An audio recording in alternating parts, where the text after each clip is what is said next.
দীর্ঘদিন অন্তরালে থাকার পর হঠাৎ কয়েকদিন আগে পারিবারিক জমিজমা সংক্রান্ত ব্যাপারে আলোচনায় উঠে আসেন এক সময়ের জনপ্রিয় চিত্রনায়িকা সাদিয়া পারভিন পপি। তার বিরুদ্ধে পরিবার থেকে থানায় সাধারণ ডায়েরি করার পর সংবাদের শিরোনামেও জায়গা করে নিয়েছেন এই অভিনেত্রী। এই ঘটনা নিয়ে যখন সারা দেশ উত্তাল, তখন বিষয়টি নিয়ে মুখ খুলেছেন অভিনেত্রী পপি। এক ভিডিও বার্তার মাধ্যমে নিজের কথা বলেছেন তিনি। তারপরই দুই ভাগে বিভক্ত হতে থাকে ভক্ত, শুভাকাঙ্ক্ষী ও নেটিজেনরা। দেখা গেছে কেউ দুঃখ প্রকাশ করেছেন পপির জন্য, আবার কেউ অভিনেত্রীর মা বোনের অভিযোগ সত্য মনে করে নিয়েছেন। এই পরিস্থিতিতে কথা বলেছেন চিত্রনায়িকা পপি।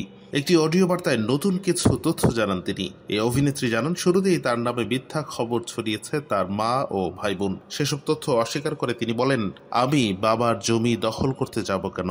আমি শিল্পী, আমি কি ভূমিদস্যু? আমি সেখানে গিয়েছি খুলনা ওয়াসার ডাকে। আমাকে তারা নোটিশ পাঠিয়েছিল বলে গিয়েছিলাম। খুলনা ওয়াসার পাঠানো সেই নোটিশ গণমাধ্যমকে পাঠিয়ে মুঠোফোনে পপি দুঃখ প্রকাশ করে বলেন, আমারই ভুল ছিল শুরুতে কিছু না বলে চুপ থাকা। চুপ থাকা তো অন্যায় কিছু নয়, কিন্তু এই চুপ থাকাকে দুর্বলতা মনে করছে সবাই। আমি তো এত নিচে নামতে শিখিনি। ভুল আমারই ছিল। নিজের সর্বস্ব দিয়ে ভাই বোনকে মানুষ করার চেষ্টা করেছি। এ দেখে অনেক সহকর্মী ও পরিচালকরা বলতেন, তুমি যা করছো তাতে মানুষ হবে না ওরা। শাবনুরের কথা মনে পড়ছে।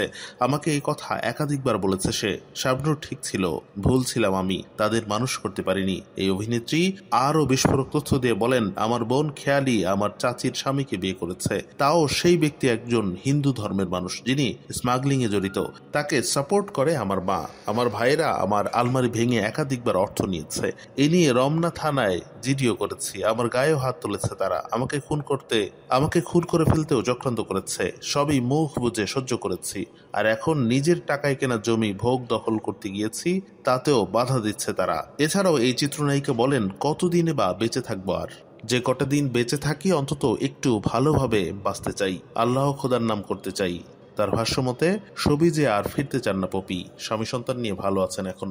স্বামীর বিরুদ্ধে তার মায়ের করা অভিযোগও অস্বীকার করেন। প্রাইভেসি নষ্ট করে স্বামী ও সন্তানের ছবি পাবলিক প্ল্যাটফর্মে প্রকাশের জন্য মা ও ভাই বোনদের বিরুদ্ধে আইনি ব্যবস্থা নেবেন বলেও জানান এই অভিনেত্রী।